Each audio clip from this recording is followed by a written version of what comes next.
Hello everyone, my name is Shubhajit and today we will be discussing about the 12th video of useState problem solving series, which is about editing a detailed form with correct details.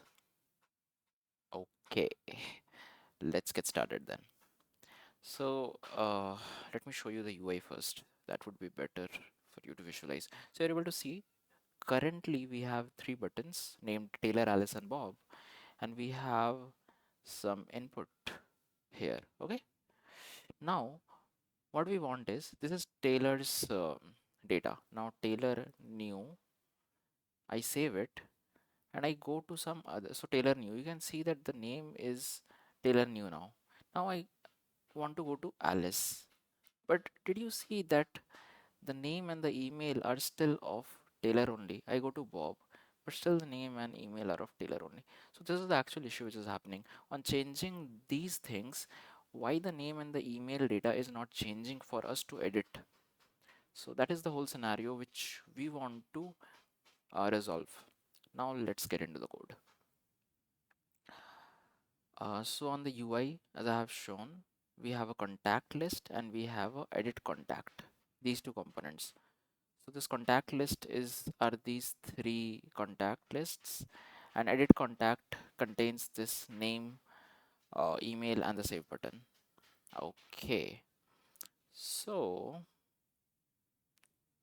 let's start with this contact manager, which is the parent component, is the main component here. So we have two state variables here, one named contacts, another named selected ID. So initially the contacts is set to an initial contacts, which is actually coming from here. So you can see the three contacts having name as Taylor, Alice and Bob, which you are also able to see on the UI with their emails. Okay, now we have the selected ID. The selected ID was initially given a value of 0. Okay, it's given a value of 0, and that's why that selected ID 0 data you are able to see on this name and email part. Okay, this is also clear. Now we have, every time the component re-renders and we get a new selected ID or whatever the selected ID is, I will be running this selected contact. Okay, I will be running this uh, contacts.find. So it will parse through each and every contact from this contacts state variable, which is an array, and for each of the contact it will check if the contacts ID is equals to the selected ID, which is the state variable here. So presently it is 0. Let's say presently it is 0, right? So what selected contact will be containing? The selected contact will be containing the 0th ID whole object. So this whole object, the selected contact will be containing the selected contact. I hope you have understood that. And then we have the handle save method. The handle save method takes updated data as the parameter, and then inside that what it is doing, it is just mapping over the contacts state variable array, this array, and for each of the contact it is checking if that ID of that contact is triple is equals to, that is equality check with c.id and the updated data.id, whatever updated data is sent, whatever the object is sent, that ID, if they are equal, then I will be returning the updated data, else I will returning the same C object only, same contact object only. Okay, and then I will be setting the contacts to these next contacts.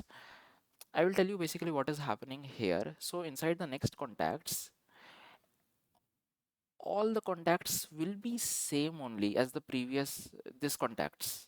In this next contacts, all these contacts are added, but the only match where the ID which is sent, updated data.id which is sent, if it matches with the present contact ID, then it will return the this updated data, else it will return that same contact. So if I take an example, if the updated data is this with an ID 1, okay, and its name is, let's say, Alice New, let's say its name is Alice New, okay, then inside the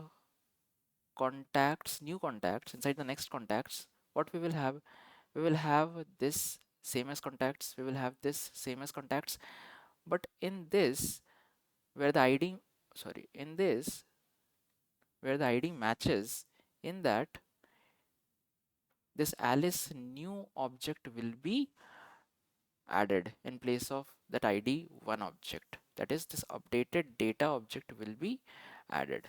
So that is what it is doing. And then we are setting the contacts to next contacts. That is, the contacts array is now updated with the new data. And how the new data we are getting? We are actually clicking the save button after making the changes. So Taylor new whatever, and you can see the changes are happening here.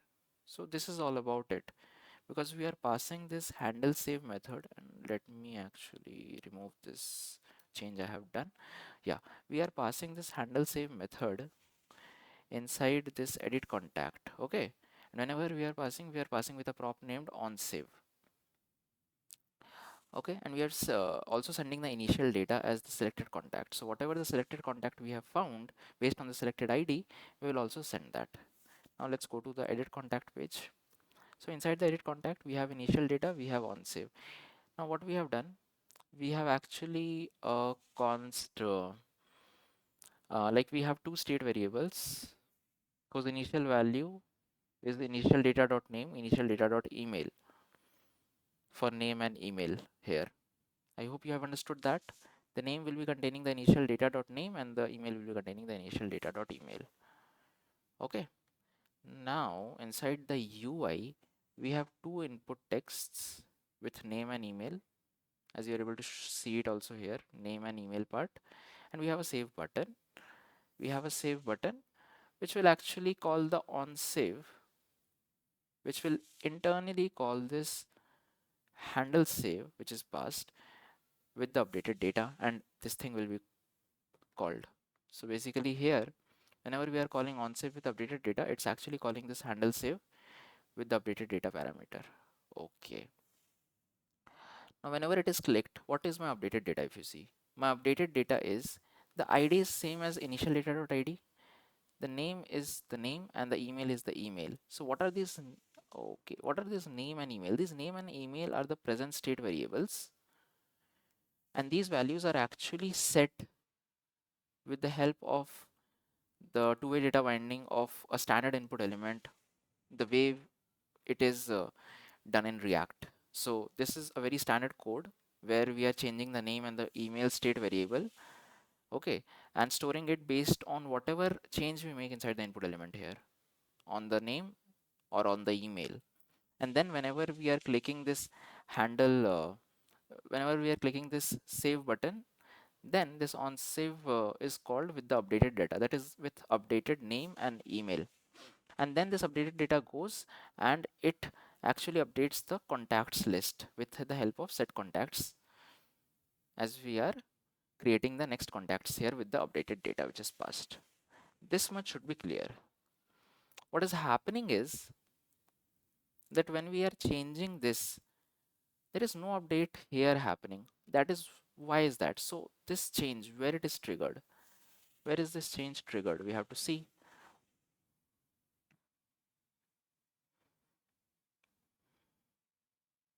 Okay, so this change is triggered here. We should have a button here. So if you are able to see inside the contact list, we will have a button. On click of that, we are actually calling this on select with the ID. So on select function is called. You are able to see on select contact list. Inside contact list, on select is called. So let's see the contact manager where contact list is called with on select. So whenever we call an on select with an ID, it will set the selected ID to that ID. So now the selected ID will change to that ID. So let's say if this ID is 0 Taylor's, if this Alice is 1 and this Bob is 2, so whenever I click Bob, the selected ID changes to 2. Hope you have understood that. Okay, you have understood that. Now the selected ID is 2, so the selected contact will also contain the new information. Let's say the ID is 2, so Bob's information. So why is that the Bob's information is selected contact, right? So why is that the selected contact is not passed? It is passed. The initial data have the new selected contact and it is passed to the edited contact. Let me console log that. Uh, okay. Okay. This is done. Initial data. Okay. Now let me open the Chrome Developer Console. Let me move it to the side so that it looks better. Let me open the console. Okay, clear it. Now, sorry. So Taylor, okay. Now when we change it to Alice, can you see that the Alice object came? When we change it to Taylor, can you see the Taylor's object come? Okay, why it is happening twice? It is happening twice due to the strict mode in React, which actually runs the things twice. Okay, then we have, let's say, go to Bob.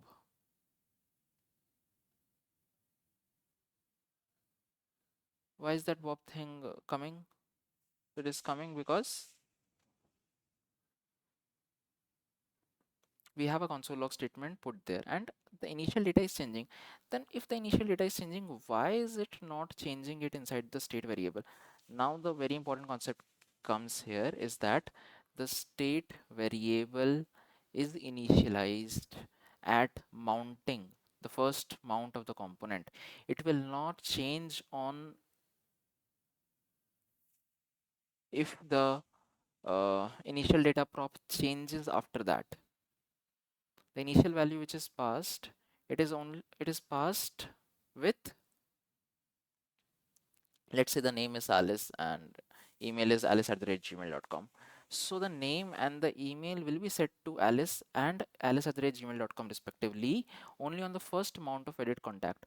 Now later we change the initial data to something else. Now the name and email will not change. The name and email will remain same. If I do that also, you will be able to see console log email, name and email. Okay, let me show you. Let me clear this out. Now I am at Bob, right? I go to Alice. Okay, so what you see here, taylor@gmail.com. I go to Bob again, still taylor@gmail.com. The This is Bob. This thing is Bob. The initial data is Bob, but the state variables are not changing. The state variables are still the same as the initial mount, that is the taylor and taylor@gmail.com. That is where you have to understand that you need to update the state variables whenever there is a change in the params, whenever there is a change in the initial data props. And the okay, and how will we do that? We can do that with the help of a key attribute. So let me show you what I'm saying. Selected ID. We have a selected ID here now. Now whenever this selected contact changes, definitely it changes based on the selected ID. If you see the calculation, what is happening is based on the selected ID. So whenever the selected ID changes, I have put it as key. So whenever it changes, okay, then the edit contact which is called will be a new edit contact and all its use state variables are resetted to whatever is passed. In that way, if from Bob Alice is passed, the ID changes, the selected ID changes, this key changes. That's why a new edit contact is totally created, and that edit contact will have new state variables, which is name and email, which will be based on the Alice name and Alice email. This is one method of doing it.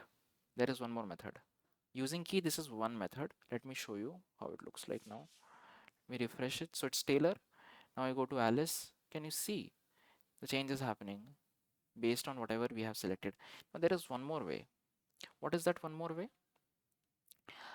The one more way is, in spite of using this key, we can actually have a, if you have watched the use effect video of mine, then you will be able to understand what I'm writing. I will suggest you to watch that if you haven't.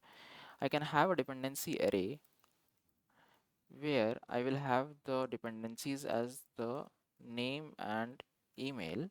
Whenever either the name of the initial data or the email of the initial data changes, which will definitely change when we swipe between Alice and Bob. Okay, in that case, we have to set the name to initial data.name, and we have to set the email initial data.email. I hope this should not be very stressful to understand. So use effect, just watch the use effect hook video from the channel. You will be able to understand what I have written. Now what we are doing, if one of the initial data name or email changes, we will set the name or the email with the initial data.name and initial data.email respectively. In that way, we are actually setting it based on the change here, and we don't need to use the key prop here. Okay, that saves us from using the key prop, because here only we are checking, okay, is there a change in initial data? If yes, then set the name to that new initial data, and then based on that only the UI renders, and that is one thing which is good. Okay, but this will actually cause a one more re-render, because with the initial data, okay, this whole thing will re-render, and again when use effect runs after that, it will set the name and email, and whenever this email and name and set, this use state variables are changed to new name and email, and in that way the UI will be rendered again. So I would say that this is also a method, but a best practice would be to use a key here. That will be more optimal. I hope you have understood this video. Okay, I don't think I have shown you. So after making that change, if you see Alice Taylor, the way we are changing, and let's say Bob DFDF save, the Bob DFDF is saved. Whenever I come here, Bob DFDF. So this is how it is. Hope you have understood the video. Hope you have liked it. If you have any doubts, please comment me down in the comment section. I will be really happy to help. Thank you everyone.